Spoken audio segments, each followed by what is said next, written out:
Hi everyone, right now we are on the topic of acoustic emission testing, and in last couple of lectures we have already discussed about the basic principle and few other aspects about this particular technique. And in the previous lecture we have seen two effects, Kaiser and Felicity effects, which talk about the relationship between the previous loading history and the acoustic emission events. And then we also learned how these two particular effects indicate about presence of active defects when they develop inside a structure in a given interval. Okay.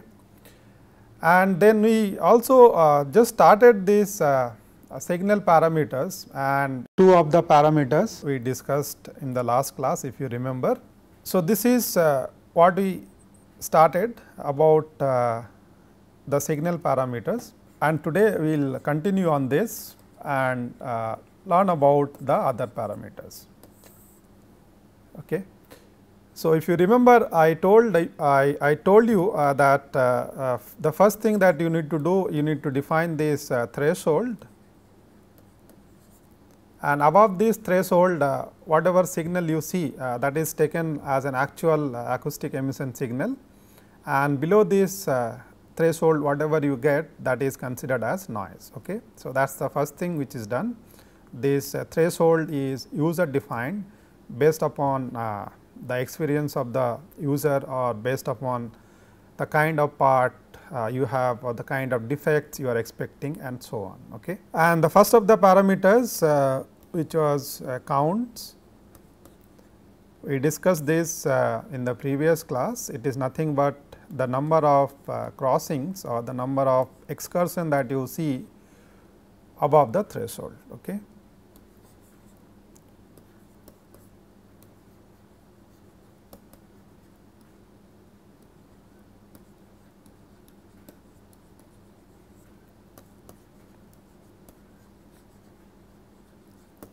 So, this is primarily these peaks that you have which are above the threshold, and count is a parameter which will depend on certain other aspects that also we have discussed. And the second parameter is known as the amplitude or the peak amplitude. Okay. So, that means the maximum signal that you have, which is this one.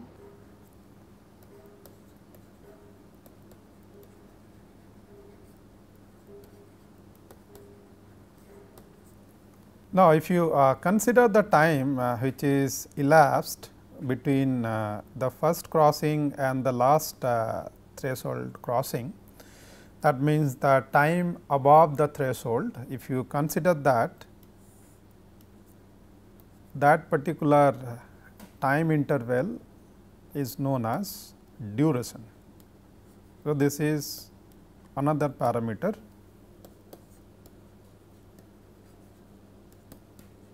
Duration, which is indicated by D. So, as I said, this is time elapsed above the threshold.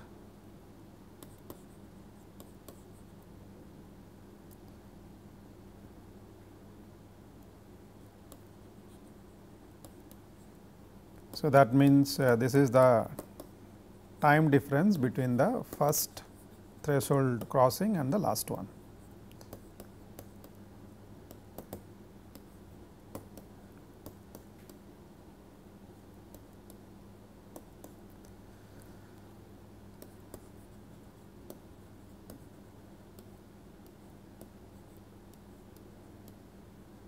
As we have already indicated in the diagram. Okay. This parameter duration, this is quite useful while you are doing acoustic emission testing, and it depends on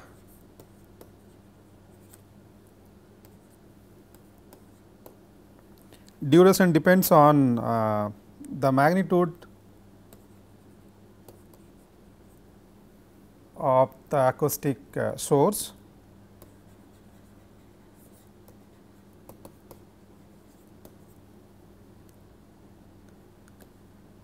and it also depends on the frequency of the source.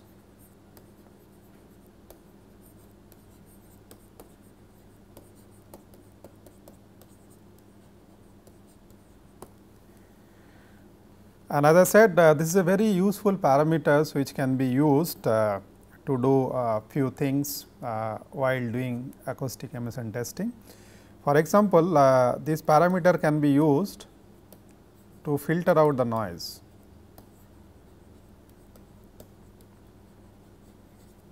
Because duration can be used to identify different types of emission,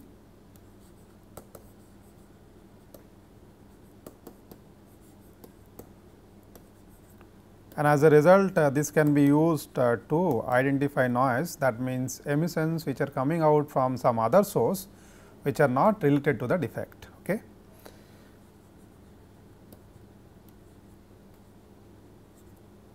And hence useful for filtering noise.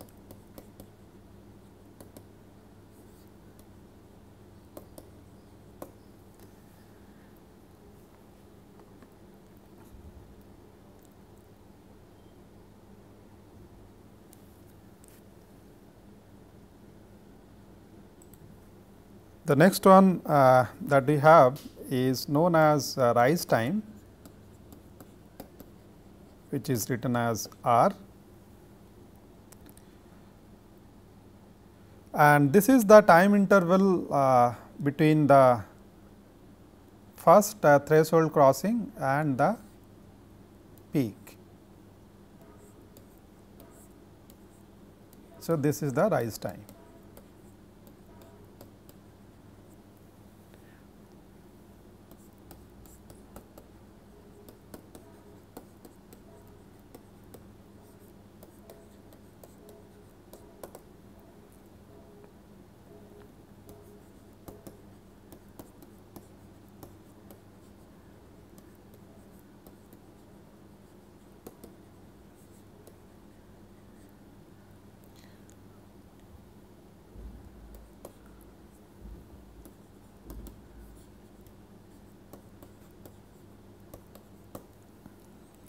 So, this particular parameter is related to the propagation of the acoustic waves between the source and the sensor.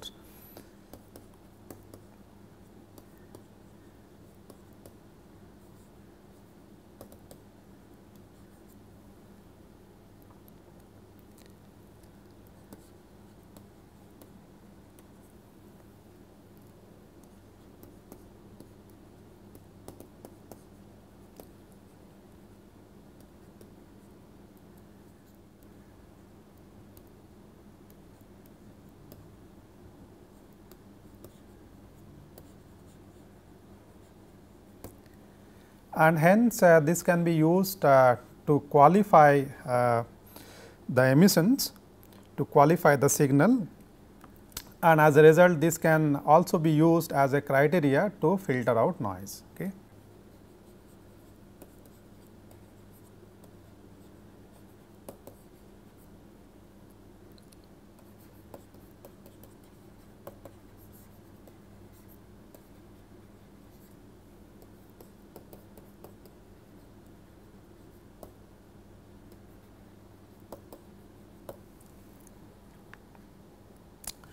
So, these are some of the parameters of the acoustic emission signal, and as you could see many of these parameters are quite useful, particularly identifying the signal whether it is coming out from actual acoustic emission events or not, and filter out the noise which may come from some other sources which are not related to defect. Okay.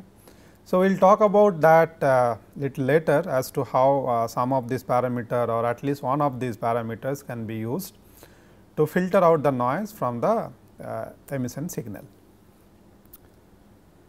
But there is one more parameter which will indicate about the size of the source or the energy of the source, and this is known as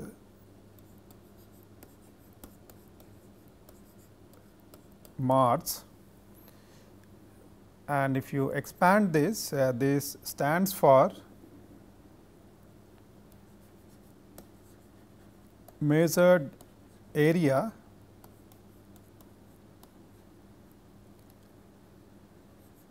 under the rectified signal envelope.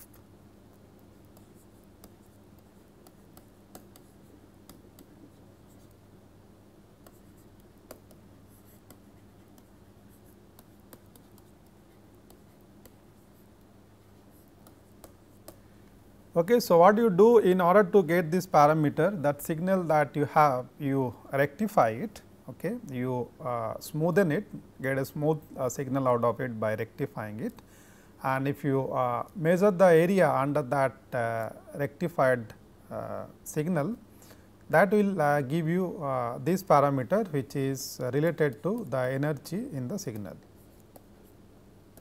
Okay. So, that means if you have a signal like this,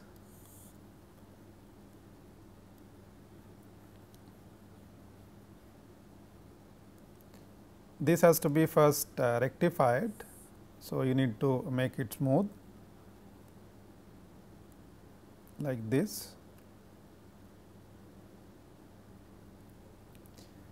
and now if you measure the area under this rectified signal, this is the parameter Mars. Okay. So, this tells you about the energy levels in the acoustic emission signal. So, this is also a measure of the signal strength.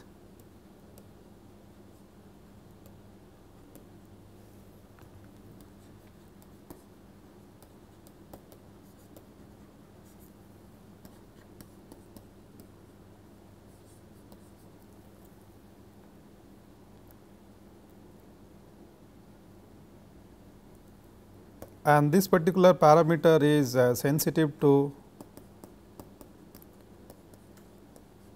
duration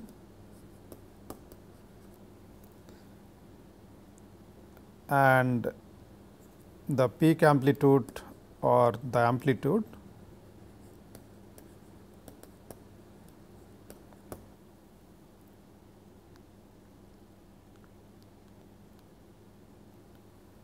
But it does not take into account the user defined threshold and the operating frequency.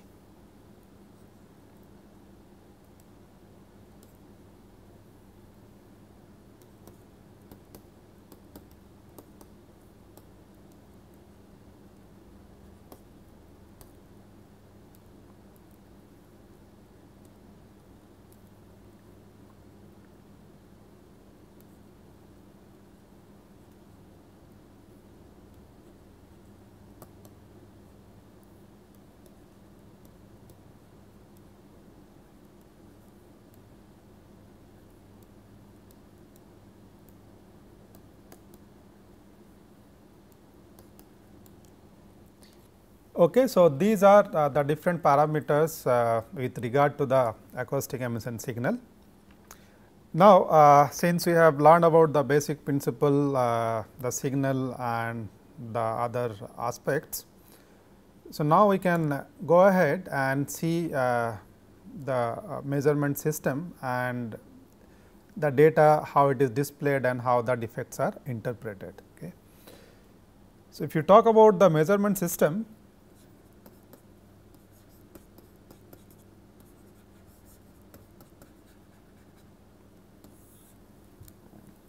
the major component here is the sensor, which can convert these elastic stress waves which are coming out from the sample into an electrical signal which can be shown on the display and can be interpreted in terms of a defect. Okay. So, that is the main component here, and of course, you have that electronic circuit and other things, the amplifiers and so on, in order to amplify the signal and characterize it and finally display it. So, the sensor here also is made of a piezoelectric element like what you have in an ultrasonic transducer.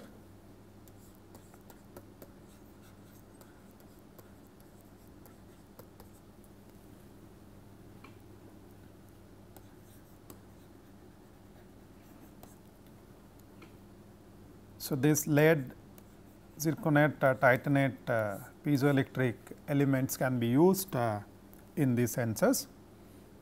So, first you collect the signal by the sensor, which is sent into a pre-amplifier first.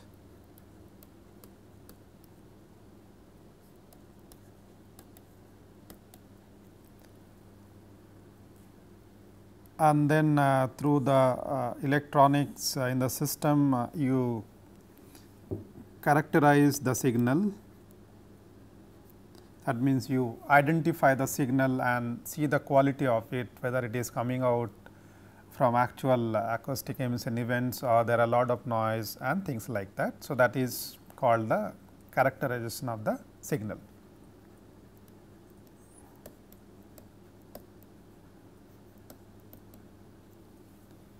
And then finally, you send it to the display system either through a single channel, or you can also send it through multiple channels depending on what kind of sources you have, how many acoustic emission events is being picked up by the sensor and so on.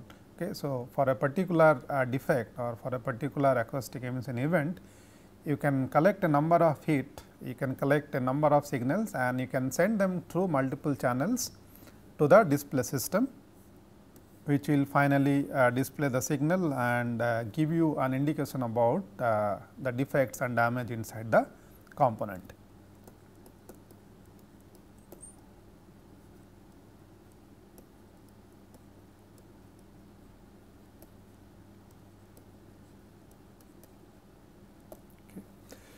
Okay, so these are the main components of an AE test equipment, and now we will see how the data is displayed, how it is collected. We have seen it before also. It is through the piezoelectric sensors, which will convert these stress waves into an electrical signal.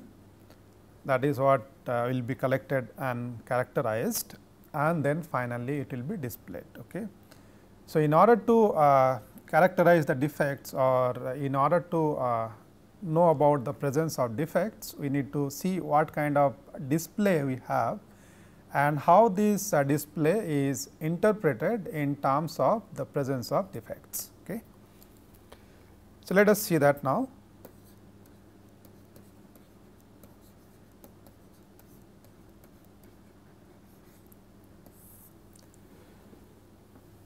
So, this data can be displayed in various forms.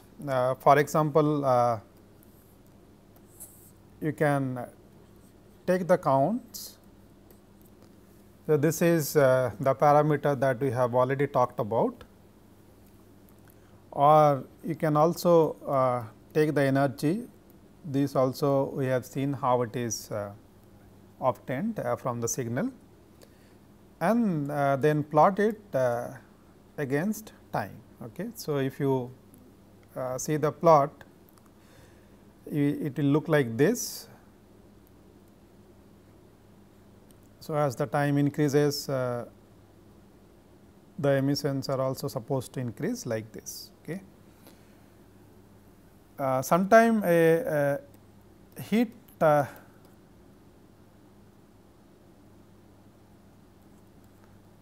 system is also used, and by heat we mean a signal which is above the threshold.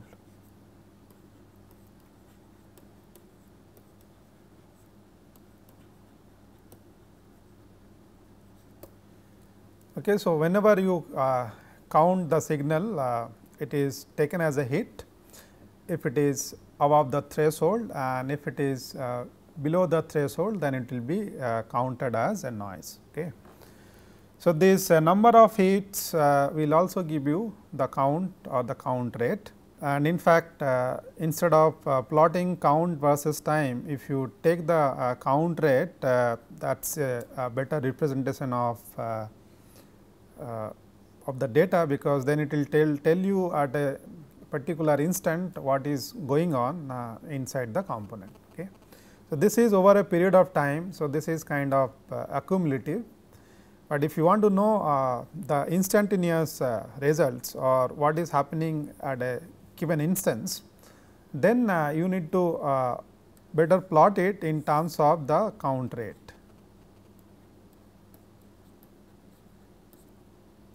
Or energy rate.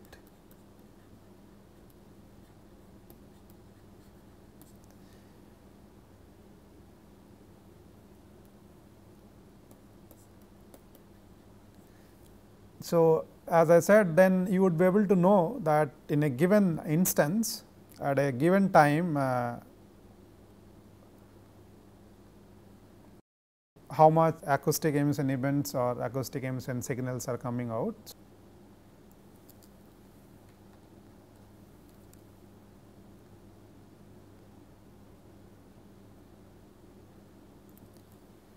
Okay. So, in some other instant you could have a signal like this or like this, and sometime you may notice lot of signals coming out. So, this would indicate that at this particular instance lot of acoustic emission events are occurring inside the sample. That means something must be going inside the sample. Okay. So, that is how if you plot the data in terms of the count rate, it provides you the instantaneous picture. Then the data can also be plotted as a function of load, because load is one of the major parameter, as we have talked about before, which is responsible for generating these acoustic emissions. So, you can plot these counts again or the energy as a function of load. Okay. And this will give you a picture about the occurrence of acoustic emission events. Simply by looking at the curve itself, you would be able to know whether you have lot of emissions happening or you have lower amount of emission happening. That means, if you look at the slope of the curve, that itself would indicate what kind of damage is occurring inside the component. So, you might have a curve like this, which is very steep, and then on the other hand you could have a curve like this. Okay. So, in one case it is very steep, the slope is very high, and in the other case it is gradual, the slope is lower. Okay. So, when you have this kind of gradual increase in the emission with respect to the load, then that would indicate that the structure is good, it is not damaged.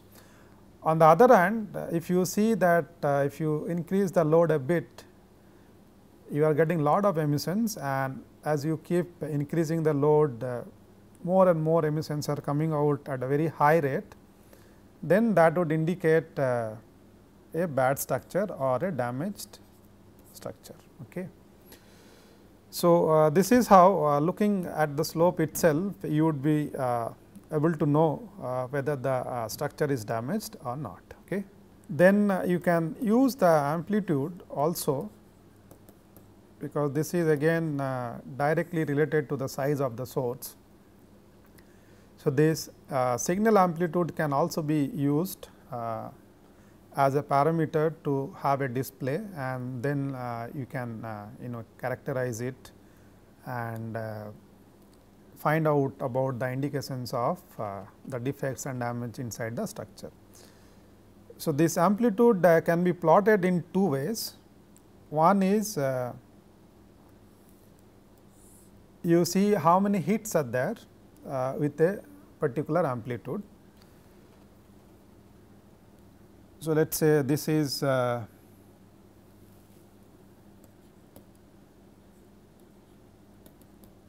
amplitude,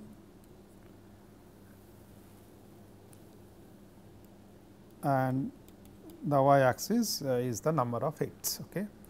So, in one case you could plot to see how many hits you have with a given amplitude like this. Okay. So, for this particular amplitude this many hits you have.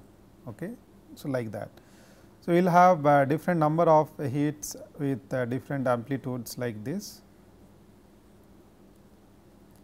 and you plot it as a function of the amplitude.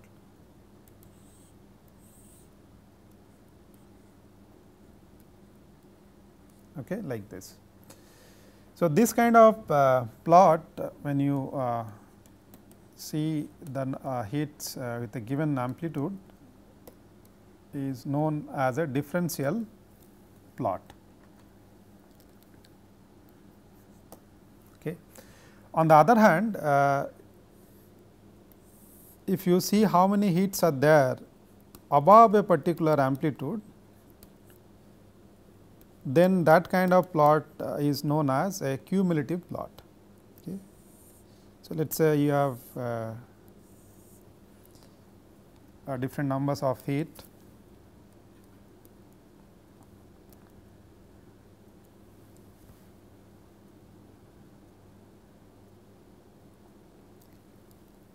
So, then you see how many hits are exceeding a particular amplitude. So, that curve will look like this. So, if you see for example, above this amplitude how many are there, then above this amplitude how many are there, and so on. Okay. So, if you plot it in this fashion where you see number of hits exceeding a particular amplitude, then this will be known as a cumulative plot.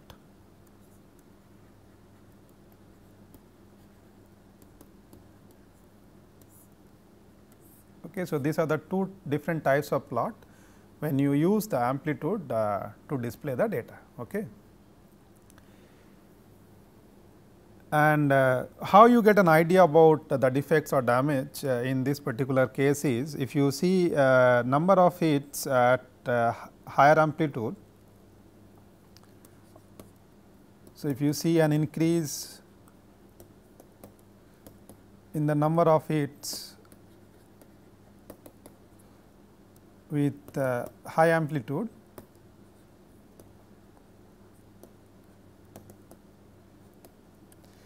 then that will indicate a damage during the loading. Okay.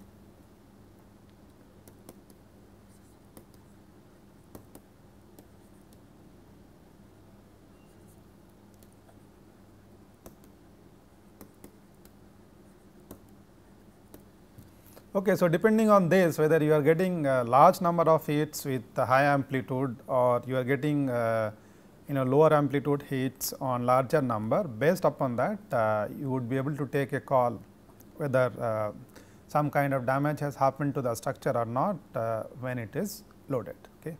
So, this is how the data is presented. The data is displayed in different forms in case of acoustic emission testing. Okay. And with this I am going to stop here today, and we will again meet in the next class, and we will see some other aspects also, and with that we can close this particular topic as well. Okay. So, I will stop here today. I will see you next time. Thank you.